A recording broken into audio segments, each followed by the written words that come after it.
Bismillahirrahmanirrahim. Assalamualaikum warahmatullahi wabarakatuh. Perkenalkan, nama saya Hanifah Nuraini Alkansa dengan NIM 2280190007. Saya merupakan mahasiswi pendidikan fisika Universitas Sultan Ageng Tirtayasa. Maksud dibuatnya video kali ini yaitu untuk memenuhi mata kuliah pendidikan kewarganegaraan. Nah, saya ingin membahas materi tentang penegakan hukum yang berkeadilan. Negara merupakan organisasi kelompok masyarakat tertinggi karena mempunyai wewenang untuk mengatur dan mengendalikan masyarakat, bahkan memaksa secara sah untuk kepentingan umum yang lebih tinggi demi tegaknya hukum. Negara pun dipandang sebagai subjek hukum yang mempunyai kedaulatan yang tidak dapat dilampaui oleh negara manapun.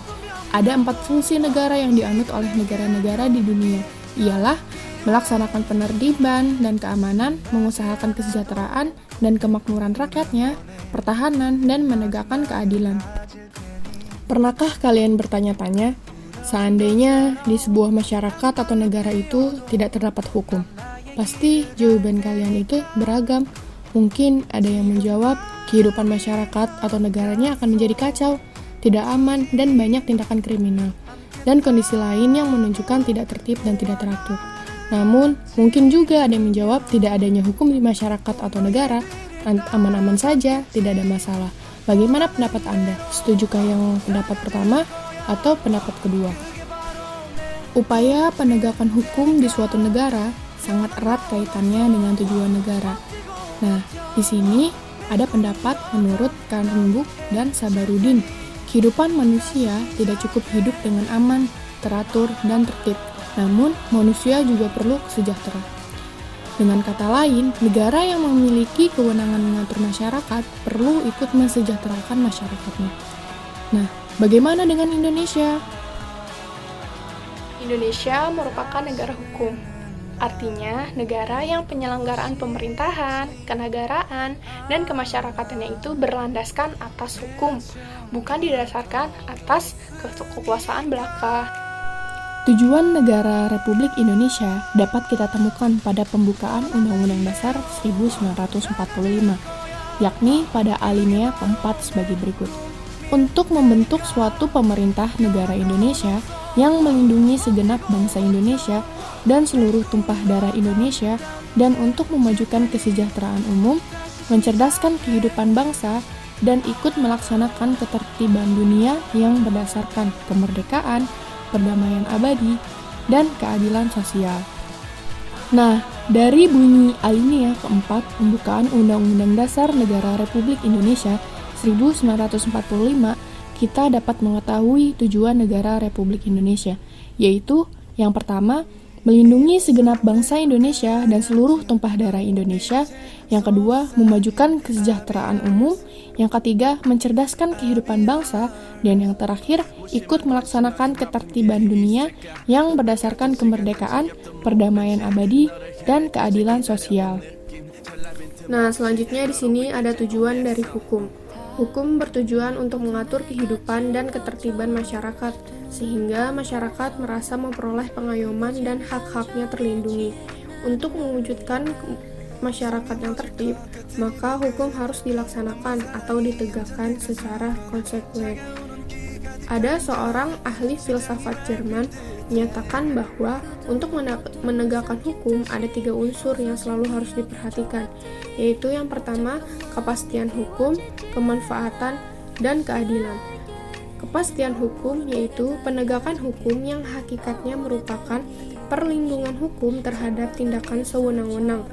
Adanya kepastian hukum memungkinkan seseorang akan dapat memperoleh sesuatu yang diharapkan. Yang kedua, kemanfaatan.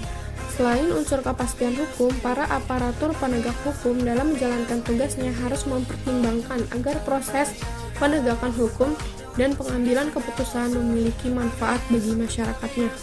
Yang terakhir ada keadilan. Unsur ketiga yaitu keadilan. Keadilan merupakan unsur yang harus diperhatikan dalam menegakkan hukum. Artinya, bahwa dalam pelaksanaan hukum, para aparat negara atau penegak hukum harus bersikap adil. Agar masyarakat patuh dan menghormati hukum, maka aparat hukum harus menegakkan hukum dengan jujur, tanpa pilih kasih, dan demi keadilan. berdasarkan kepada Tuhan Yang Maha Esa. Selain itu, aparat penegak hukum hendaknya memberikan penyuluhan-penyuluhan hukum secara intensif dan persuasif, sehingga kesadaran hukum dan kepatuhan masyarakat terhadap hukum meningkat.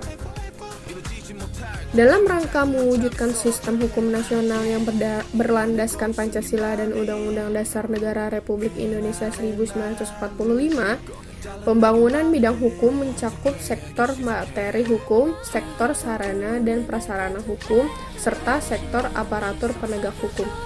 Aparatur hukum yang mempunyai tugas untuk menegakkan dan melaksanakan hukum antara lain lembaga kepolisian, kejaksaan, dan kehakiman. Yang pertama, kepolisian. Kepolisian negara ialah alat negara penegak hukum yang terutama bertugas memelihara keamanan dan ketertiban di dalam negeri. Kepolisian yang berfungsi utama sebagai lembaga penyidik. Yang kedua ada kejaksaan. Kejaksaan adalah lembaga pemerintah yang melaksanakan kekuasaan negara di bidang penuntutan. Kejaksaan yang fungsi utamanya sebagai lembaga penuntut. Yang terakhir ada kehakiman. Kehakiman merupakan suatu lembaga yang diberi kekuasaan untuk mengadili. Kehakiman yang berfungsi sebagai lembaga pemutus atau pengadilan. Pada pasal 10 ayat 1 Undang-Undang Nomor 14 Tahun 1970 yang telah diperbaharui menjadi Undang-Undang Nomor 48 Tahun 2009 tentang kekuasaan kehakiman menyatakan bahwa kekuasaan kehakiman merupakan kekuasaan yang merdeka untuk menyelenggarakan peradilan guna menegakkan hukum dan keadilan. Nah, kekuasaan kehakiman dilaksanakan oleh badan pengadilan dalam 4 lingkungan, yaitu yang pertama peradilan umum, kedua peradilan agama, ketiga peradilan militer, dan yang keempat peradilan tata usaha negara. Peradilan umum merupakan peradilan bagi rakyat pada umumnya, sedangkan peradilan militer, peradilan agama, dan peradilan tata usaha negara merupakan peradilan khusus karena mengadili perkara-perkara tertentu dan mengadili golongan rakyat tertentu. Keempat lingkungan peradilan tersebut masing-masing mempunyai lingkungan wewenang mengadili perkara tertentu, serta meliputi badan peradilan secara bertingkat, yaitu pengadilan tingkat pertama, tingkat banding, dan tingkat kasasi. Nah, selanjutnya kita masuk ke pembahasan terakhir, yaitu dinamika dan tantangan penegakan hukum yang berkeadilan. Coba kalian perhatikan sejumlah kasus dan peristiwa dalam kehidupan sehari-hari, seperti masih banyak perilaku warga negara, khususnya oknum aparatur negara, yang belum baik dan terpuji. Terbukti masih ada praktik KKN, praktik suap, perilaku premanisme, dan perilaku lain yang tidak terpuji. Terus, masih ada potensi konflik dan kekerasan sosial yang bermuatan sara, tawuran, pelanggaran HAM, dan sikap etnosentris. Terus masih banyak lagi maraknya kasus-kasus ketidakadilan sosial dan hukum yang belum diselesaikan dan ditangani secara tuntas. Nah, dari banyaknya kasus yang telah disebutkan tadi, berarti penegakan hukum di Indonesia masih menghadapi masalah dan tantangan untuk memenuhi rasa keadilan masyarakat. Sebagian masyarakat bahkan merasakan bahwa aparat penegak hukum sering memberlakukan hukum bagaikan pisau yang tajam ke bawah tetapi tumpul ke atas. Apabila hal ini terjadi secara terus-menerus, bahkan telah menjadi suatu yang dibenarkan atau kebiasaan, maka tidak menutup kemungkinan akan terjadi revolusi hukum. Oleh karena itu, tantangan yang dihadapi oleh bangsa Indonesia saat ini adalah menghadapi persoalan penegakan hukum di tengah maraknya pelanggaran hukum di segala strata kehidupan masyarakat. Selain itu, pemerintah perlu melakukan upaya preventif dalam mendidik warga negara, termasuk melakukan pembinaan kepada semua aparatur negara secara terus-menerus. Di era globalisasi yang penuh dengan iklim materialisme, banyak tantangan yang dihadapi oleh aparat penegak hukum. Jadi, penegak hukum harus tahan terhadap upaya oknum masyarakat atau pejabat lain yang akan mencoba menyuap, misalnya. Terima kasih. Dari penjelasan materi di atas, dapat disimpulkan bahwa keberadaan hukum dan penegakan hukum di suatu masyarakat atau negara itu sangat penting, Ketiadaan hukum dan terlebih lagi tidak adanya hukum itu akan menyebabkan kehidupan masyarakat yang di dalamnya itu akan menjadi kacau. Negara Indonesia merupakan negara modern yang menganut sistem demokrasi konstitusional, di mana negara Indonesia itu sudah terdapat lembaga perundang-undangan, lembaga aparatur negara, serta badan-badannya, serta penegak hukum. Namun, demi kepastian hukum untuk memenuhi rasa keadilan masyarakat, upaya penegakan hukum itu harus dilakukan secara terus-menerus. Sekian pembahasan materi tentang penegakan hukum yang berkeadilan. Kurang lebihnya mohon maaf. Wabillahi taufiq wal hidayah. Wassalamualaikum warahmatullahi wabarakatuh.